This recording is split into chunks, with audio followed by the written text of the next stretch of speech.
તો મિત્રો જોવા ટાઈમ થઈ ગયો ભાઈ નોકરી જવાનો અને તમે જોઈ શકો કે આ વંશો જો અહીંયા મારા પગ પકડીને ઊભો થઈ ગયો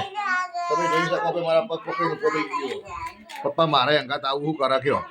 પગ પકડીને ઊભો થઈ ગયો પપ્પા મને લઈ જાઓ ભાઈ આવું રોજનું છે નોકરી જવાનો ટાઈમ થાય એટલે ભાઈ છોકરો રોજ અંગાત થઈ જાય યાર રોજનું શું કરે પણ ભાઈ નોકરીનો ટાઈમ વાંચવો પડે એક બાજુ તમે જોઈ શકો ભાઈ હેતલ નહીં નવરો ના હોય કોઈકનું કોઈ ઘરાક દુકાને આવતું હોય એક બાજુ ઘરનું ચાલતું હોય અને એક બાજુ ટાઈમે થઈ જાય પછી ટિફિન બનાવવાનું બધી જવાબદારી હોય બરાબર છતાં પણ આ બધો એકદમ આજે શનિવાર હતો તો ભાઈ મેઘાન સ્વરા તો જતો રહે સ્કૂલમાં તો વંશુ રોજ આવું કરે જો બેટા અમારી વાતો પડે પપ્પા સમજાવું છું ઉભો રે કઈ યાર ઉભો રે જો સમજાવું જો પપ્પા સમજાવું છું ભૂલી જાય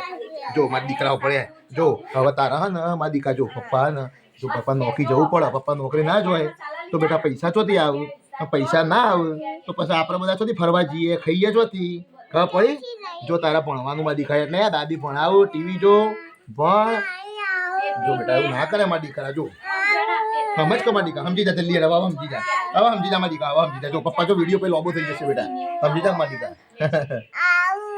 ના ભાઈ બેટા મારે 12 કલાક રહેવાનું મારી દીકરા આવે તારે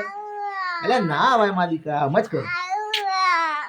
જો મિત્રો આવી રીતે રોજ ભાઈ અંગાત થતો હોય પણ એકદમ ફોલાવો પડે અને ફોલાઈને એકદમ મારે જતું રહેવું પડે નોકરી ભાઈ મન તો ના થતું હોય નોકરી જવાનું કારણ કે આવું કરતા હોય છોકરા એટલે ભાઈ મન એકદમ ઘેર રહેવાનું થઈ જાય પણ શું કરીએ ભાઈ ટાઈમસર જવું પડે કારણ કે ત્યાં પણ કોઈ જવાબદારી આપણને આપેલી હોય એ બધી નિભાવવી પડતી હોય છે કારણ કે ભાઈ ત્યાંથી આપણને સેલેરી મળે છે પગાર મળે છે તો ભાઈ ટાઈમ એકદમ અમારો ત્યાંનો પૂણા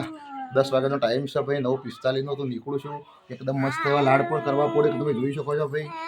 તો બસ મિત્રો આપણે મળીને રોજની ક્રિયા છે તમને કેવી લાગી તો ભાઈ મારી ચેનલ છે મારી જીવન સંગીની તો ભાઈ લાઈક ફોલો શેર અને જો એને ખબર જ છે હો બેટા હું તારા માટે મમ લાવ્યો ને મંચુરિયન લાવે હા હું લાવું કે